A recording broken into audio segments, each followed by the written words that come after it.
بسم اللہ الرحمن الرحیم ایاک نعبد و ایاک نستعین۔ میں آج اپنے ان سارے پاکستانیوں کا شکریہ ادا کرنا چاہتا ہوں کہ جو آج سڑکوں پہ نکلے، جنہوں نے مظاہرے کیے، پروٹیسٹ کیا، ایک الیکشن کمشنر کے ایک جانبدار فیصلے، ایک سازش کا حصہ بن کے، ایک مافیا کا حصہ بن کے اس نے جو فیصلہ کیا آج، اور جس کی وجہ سے میری قوم سڑکوں پہ نکلی، میں سب کا شکریہ ادا کرنا چاہتا ہوں۔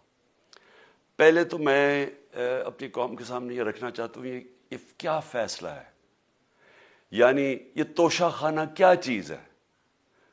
توشہ خانہ وہ ہے کہ جب ملک کا پرائم منسٹر، اس کے وزیر، اس کے آرمی چیف، ان کو جب پریزنٹس ملتے ہیں، جب وہ اقتدار میں ہوتے ہیں، تو جب ان کو تحفے ملتے ہیں، تو یہ جو سارے تحفے ہیں یہ جاتے ہیں توشہ خانہ کے اندر۔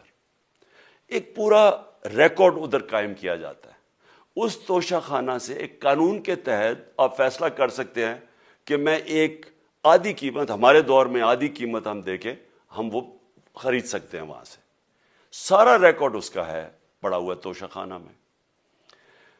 تو یہ جو کیس اس نے کیا ہے، یہ جو کیس کے اوپر فیصلہ دیا ہے، میں آپ ساری قوم کے سامنے اب یہ کہنا چاہتا ہوں کہ جب بھی، اور انشاءاللہ ہم اب جا رہے ہیں عدالت میں آج سب کے سامنے کہنا چاہتا ہوں کہ یہ عدالت کے اندر کیس جائے گا اور اس میں ایک چیز غیر قانونی نہیں نکلے گی، کیونکہ سارا ریکارڈ اویلیبل ہے۔ اور جنہوں نے قانون توڑا ہے، توشہ خانہ کا قانون کس نے توڑا ہے؟ آصف زرداری نے اور نواز شریف نے۔ کیسے توڑا ہے؟ انہوں نے 4 مہنگی گاڑیاں اس توشہ خانہ سے نکالی ہے۔ قانون یہ کہتا ہے کہ آپ گاڑیاں نہیں نکال سکتے، مجھے بھی ملی تھی۔ تو ان کے کیس تو سنے نہیں، ان کے 10 سال سے کیس پڑے ہوئے جو انہوں نے یہ گاڑیاں غیر قانونی طور پہ نکالی تھی۔ اور وہ جو کہ سارے میرے وکیل نے آج قوم کے سامنے بتایا کہ سارا ریکارڈ اویلیبل ہے، اس کے اوپر اس نے یہ فیصلہ کیا۔ تو پہلے تو ہم جائیں گے انشاءاللہ عدالت میں، لیکن میں اس الیکشن کمشنر کے اوپر اپنی قوم کے سامنے اس کا ذرا اصلیت رکھنا چاہتا ہوں۔ یہ وہ آدمی ہے جو پچھلے 2.5 سال سے ہمارے خلاف فیصلے دے رہا ہے۔ 8 یا 9 دفعہ اس نے ہمارے خلاف فیصلہ دیا، ہم عدالت میں گئے اور عدالت نے اس کے فیصلے اوور ٹرن کر کے ہمارے حق میں فیصلے دیے، کیونکہ اس کے جو فیصلے تھے وہ غیر جانبدار نہیں تھے۔ ہم ای وی ایم مشینز کے اوپر کوشش کرتے رہے کہ اس ملک میں صاف اور شفاف الیکشن ہو، 2 سال کوشش کرتے رہے۔ اس الیکشن کمیشن نے پیپلز پارٹی اور نون لیگ کے ساتھ مل کے وہ نہیں ہونے دیا۔ ہم نے عدالت میں گئے کہ جو سینٹ کے اندر پیسہ چلتا ہے، سینٹ کے الیکشنز کے اندر، کہ وہ ووٹ ویریفائبل ہونی چاہیے، یعنی لوگوں کو پتہ ہونا چاہیے کہ آپ کے ایم پی کدھر ووٹ ڈال رہے ہیں۔ ہم سپریم کورٹ میں گئے، سپریم کورٹ میں اجازت دے دی کہ ووٹ ویریفائبل ہونی چاہیے، اس نے روک دی۔ اس کے بعد یوسف رضا گیلانی کا بیٹا پیسے دیتے ہوئے پکڑا گیا ووٹ خریدتے ہوئے، اس نے کوئی ایکشن نہیں لیا۔ یہ اس نے جب ہمارا یہ ابھی جو آڈیو لیکس ہوئی ہے، اس کے اندر کیا چیز آئی ہے سامنے؟ آڈیو لیکس میں یہ سامنے آئی کہ نون لیگ کے ساتھ بیٹھ کے یہ فیصلے کر رہا تھا کہ کون سے حلقے ہمارے کمزور ہیں اور کدھر پی ڈی ایم کی ووٹ جو تھی ہمارے حلقوں سے دگنی تھی۔ اس نے ان کے ساتھ بیٹھ کے فیصلے کیے۔ یہ جو ابھی حال ہی میں الیکشن ہوئے ہیں، اسی الیکشن کمیشن نے، اس نے پہلے بھی جب پنجاب کے بائی الیکشن ہوئے تب بھی پوری الیکشن کمیشن کی مشینری نے ان کی مدد کی، اور اس کے گورنمنٹ بھی پنجاب میں انہی کی تھی، گورنمنٹ کی مشینری نے بھی پوری مدد کی۔ اس کے باوجود دونوں دفعہ یہ الیکشن ہار گئے، اور الیکشن اس لیے ہارے کہ پاکستان کی قوم ان کو ریجیکٹ کر بیٹھی ہے، اور اللہ کا شکر ادا کرتا ہمارے ساتھ کھڑی ہے۔ جب ہماری گورنمنٹ گئی تب سے یہ مافیا کوشش کر رہا ہے کہ تحریک انصاف کو ختم کرنے کی۔ پہلے تو انہوں نے گورنمنٹ گرائی بیرونی سازش، پھر انہوں نے کروڑ روپیہ خرچ کیا، 20 یا 25 کروڑ روپے کی ووٹیں خریدی، لوگوں کو لوٹا بنایا، ہماری گورنمنٹ گرائی۔ اس کے بعد جب ہم نے مظاہرہ کیا، پرامن مظاہرہ، آئین اور قانون میں رہتے ہوئے، ہمیں آئین اجازت دیتا ہے پرامن احتجاج کرنے کی، ہم نے پرامن احتجاج کرنا تھا۔ انہوں نے جس طرح ایک بیرونی جو آج بھی وہ سائفر اویلیبل ہے جس میں واضح ہے کہ ان کو باہر سے مل کے انہوں نے ایک گورنمنٹ گرائی تھی. سب کو پتہ ہے سندھ ہاؤس میں 20 25 کروڑ روپیہ چلا اور گورنمنٹ انہوں نے گرائی. اس کے اوپر مظاہرہ ہم نے کیا 25 مئی کو. انہوں نے جس طرح کا ظلم و تشدد کیا ہمارے اوپر پاکستان کی تاریخ میں ایسے کبھی نہیں ہوا. عورتوں بچوں کے اوپر دیکھ رہے ہیں فیملیز, انہوں نے شیلنگ کی, گھروں میں گھس گئے رات میں, جو پنجاب پولیس کو انہوں نے استعمال کیا, اور انہوں نے سمجھا کہ پارٹی کراش ہو جائے گی. پھر بھی نہیں ہوئی. پنجاب کے بائی الیکشن ہار گئے. پھر انہوں نے میرے اوپر کیسز کرنے شروع کر دیے. کبھی عدالت میں ایک کیس ہوتا ہے, کوئی 24 FIR ہے میرے اوپر. دہشت گردی کا میرے پہ کیس کر دیا. کیا کیس تھا؟ ساری دنیا میں رپورٹ ہوا وہ کیس. کیس کیا ہے کہ عمران خان کہہ رہا ہے کہ ریمانڈ پہ بھیجنے کے لیے ایک جس کے اوپر تشدد ہوا ہے, کسٹوڈیل ٹارچر ہوئی ہے شہباز گل کو, کہ ہم قانونی کارروائی کریں گے, اس کے اوپر دہشت گردی کا کیس کر دیا. تو پوری کوشش کرتے رہے نہ کسی طرح اس کو, کیونکہ میچ میں تو آپ کھیل نہیں سکتے تھے, تو عمران خان کو میچ سے نکال دو باہر. یہ شروع سے ان کی کوشش تھی. پتہ ان کو چل گیا کہ عوام آ گئی ہے کھڑی ہو ہمارے ساتھ.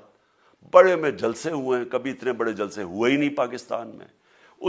اور پھر یہ جو ابھی جو الیکشن ہوا ہے اس کے اندر پوری پلاننگ کرتے ایک کینڈیڈیٹ کھڑا کر کے پھر بھی ہار گئے. تو یہ مجھے پہلے ہی پتا تھا کہ انہوں نے اس کا رزلٹ کیا آنا ہے. میری ساری پارٹی کو پتا ہے, میں نے ان کو واٹس ایپ کیا, اپنے سارے لوگوں کو بتایا. مجھے کل رات میں نے سب کو بتا دیا کہ اس نے ڈسکوالیفائی کرنا ہے, کیونکہ یہ اس سازش کا حصہ ہے, یہ مافیا کا حصہ ہے. اور مافیا کیا کوشش کر رہی ہے, یہ ذرا ساری قوم سن لو.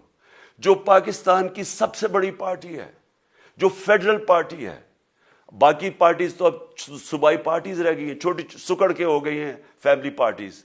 جو سارے ملک کے اندر ایک فیڈرل پارٹی ہے, اس کو ختم کرنے کی کوشش کر رہے ہیں. اور یہ میں پھر سے اس ملک کی تکلیف دے جو ہمارا تاریخ کا حصہ تھا, جب ایسٹ پاکستان ہمارے سے علیحدہ ہوا, کیا ہوا تھا؟ جو پارٹی کو سب سے بڑا مینڈیٹ ملا اسی پارٹی کو ختم کرنے کی کوشش کی. ملک کا جو ہوا وہ تاریخ کا حصہ ہے. یہ پھر کوشش کر رہے ہیں کہ ایک پارٹی جو ساری فیڈریشن کو اکٹھا رکھ سکتی ہے, اسی پارٹی کو ختم کرنے کی کوشش کر رہے ہیں کہ جناب عمران خان کو کسی طرح ڈسکوالیفائی کرے اور پھر الیکشن ہو. اور پھر مجھے اور نواز شریف کو ایک ہی طرح دکھایا جا رہا ہے کہ اچھا جی عمران خان بھی ڈسکوالیفائی ہو گیا تو نواز شریف بھی ہو گیا. نواز شریف اس ملک کا بڑا مجرم ہے. 30 سال سے چوری کر رہا ہے اس ملک کا پیسہ باہر. بڑے بڑے محلات ہیں اس کے اور اس کے بچوں کے باہر. ایک رسید نہیں دکھا سکتا کہ پیسہ کدھر سے آیا. میں نے کرکٹ کھیلتا تھا تو میں نے ایک فلیٹ خریدا. میں تو پبلک آفس ہولڈر بھی نہیں تھا. 34-35 سال پہلے میں نے فلیٹ خریدا جب کرکٹ کھیلتا تھا. اس کے باوجود میں نے 8 مہینے عدالت کے اندر ایک ایک رسید بتائی کہ مجھے کدھر سے انکم آئی, کدھر سے آمدنی آئی, اور باہر سے حلال کے پیسے کی جو میں نے جو خرچہ جو خریدا فلیٹ, اس کو جب بیچا بینک کے تھرو پاکستان میں پیسہ لے کے آیا, اپنے ملک میں پیسہ لے کے آیا. اس کی بھی منی ٹریل تھی. عدالت نے مجھے صادق اور امین کہا, اور مجھے مقابلہ اس آدمی سے کر رہے ہیں جو اربوں روپے کی پراپرٹیز لے کے بیٹھا ہوا ہے. کبھی کوئی جھوٹ بولتا ہے کہ جی مجھے قطری کھاد کے جی قطری نے پیسے دے دیے, کبھی وہ کہتا ہے یہ ہیں وہ ذرائع, وہ فیل ہو جاتا ہے. وہ بیٹی کہتی ہے میرے لندن تو چھوڑو پاکستان میں کوئی پراپرٹی نہیں, اور پھر پراپرٹی نکلا. یعنی جو بتا ہی نہیں سکتے کہ اس ملک سے باہر اربوں روپے کی پراپرٹیز ہیں, اور اس کو اور میرے ساتھ کر رہے ہیں کہ جی اب دونوں ڈسکوالیفائی ہو گئے. اور جو سب سے شرمناک چیز کیا ہے کہ جس آدمی کی ساری پراپرٹی سب پاکستان سب ڈکلیئرڈ اپنے نام پہ, اس کو ڈسکوالیفائی کر رہے ہیں, اور یعنی میچ سے باہر کے رکھنے کی کوشش کر رہے ہیں. اور کن کو اس ملک میں بچایا جا رہا ہے؟ اس ملک کے بڑے بڑے مجرم جن کے اوپر اربوں روپے کے کیسز ہیں, وہ آ کے پہلے تو ان کو سازش کے تحت ملک پہ بٹھایا جاتا ہے, پھر وہ قانون اسمبلی میں بیٹھ کے نیب کا قانون چینج کرتے ہیں اور 1100 ارب روپے اپنا معاف کروا لیتے ہیں. قوم جب نیچے پسی ہوئی ہے آج مہنگائی میں, بے روزگاری میں, 6 مہینے میں انہوں نے ملک کدھر سے کدھر پہنچا دیا ہے. آج دنیا کہہ رہی ہے کہ پاکستان قرضے نہیں اپنے واپس کر سکتا, ہمارے بانڈز کریش کر گئے ہیں, ہماری انڈسٹری نیچے جا رہی ہے, ہمارا فورن جو پاکستان میں ڈالرز آنے تھے ایکسپورٹس بھی نیچے جا رہی ہیں, ریمیٹنس بھی نیچے جا رہی ہے, ملک کی دولت کم ہو رہی ہے, گروتھ ریٹ نیچے چلی گئی ہے, کسان علیحدہ سڑکوں پہ نکلے ہوئے ہیں, ٹیکسٹائل انڈسٹری وہ 20% بند ہو گئی ہے. 6 مہینے میں وہ پاکستان کو یہاں لے کے آئے ہیں اور اپنے صرف پیسے بچا رہے ہیں, صرف آ کے اپنی چوری بچا رہے ہیں. اور جو آدمی 26 سال سے سٹرگل کر رہے ہیں اس ملک میں, قانون کی بالادستی ہو, انصاف ہو, احتساب ہو, اس کے اوپر کیسز کر رہے ہیں اس طرح کے, صرف اور صرف میرا منہ بند کرنے کے لیے. میں آج اپنی ساری قوم کے سامنے یہ آپ سب کے سامنے یہ وعدہ کرتا ہوں کہ میری جتنی بھی زندگی ہے وہ ان چوروں کا مقابلہ کرنے کے لیے. میں اس کو سیاست نہیں سمجھتا, میں اس کو جہاد سمجھتا ہوں. یہ جو مافیا بیٹھا ہوا ہے جس کا یہ حصہ ہے یہ الیکشن کمشنر, میں جب تک زندہ ہوں میں ان کا مقابلہ کروں گا. میں اپنے سارے آج جو پروٹیسٹرز بیٹھے ہیں, میں آپ سب کو آج پہلے تو شکریہ ادا کرتا ہوں. اب میں کہتا ہوں کہ اب آپ پروٹیسٹ ختم کر دیں. آج آپ پروٹیسٹ اب ختم کر دیں, کیونکہ لوگ اس وقت مشکل میں ہیں اور میں نہیں چاہتا کہ میری قوم مشکل میں ہو. لیکن آپ سب تیاری کریں. میں نے کہا تھا مہینے کے اینڈ میں لانگ مارچ کروں گا, اور میں پوری طرح انشاءاللہ اس ملک کی تاریخ کی یہ سب سے بڑا پروٹیسٹ ہوگا. اور یہ صرف لانگ مارچ پہ ختم نہیں ہوگا, یہ میری حقیقی آزادی کی تحریک چلتی رہے گی جب تک اس ملک کے اندر قانون کی بالادستی قائم نہیں ہوگی. اس طرح کے چور, اس طرح کے ڈاکو, اس طرح کے مافیا, اس طرح کا یہ کرپٹ الیکشن کمشنر, جب تک یہ بیٹھے ہیں میری یہ تحریک چلے گی. اور میں اپنی ساری قوم کو آج کہہ رہا ہوں کہ یہ ملک ایک فیصلہ کن موڑ پہ ہے. اگر ہم جو اللہ کا حکم ہے کہ ظلم اور ناانصافی کے سامنے کھڑے ہو, جہاد کرو, اللہ کا حکم ہے امر بالمعروف, اچھائی کے ساتھ کھڑے ہو اور اس طرح کے چوروں کے خلاف کھڑے ہو, جب تک ہم قوم اس فیصلہ کن وقت پہ اب جدوجہد کرنے کے لیے تیاری نہیں کریں گے, ہم ان چوروں سے اپنی جان نہیں چھڑا سکیں گے. جہاد اللہ نے ہمارے پہ فرض اس لیے کیا ہے کہ جب ہم ظلم کا مقابلہ کرتے ہیں اپنی بہتری کرتے ہیں, ظلم کم ہو جاتا ہے. جب ہم اس طرح کی ناانصافی اور ظلم کے سامنے سر جھکاتے ہیں ہماری معاشرہ تباہ ہو جاتا ہے. جب معاشرہ اچھے اور برے کی تمیز ختم کرتا ہے, یہ چور جا کے ملک کا فیصلہ کرتے ہیں, وہ معاشرہ کو تباہ کر دیتے ہیں. ہم آج اس فیصلہ کن وقت پہ کھڑے ہیں.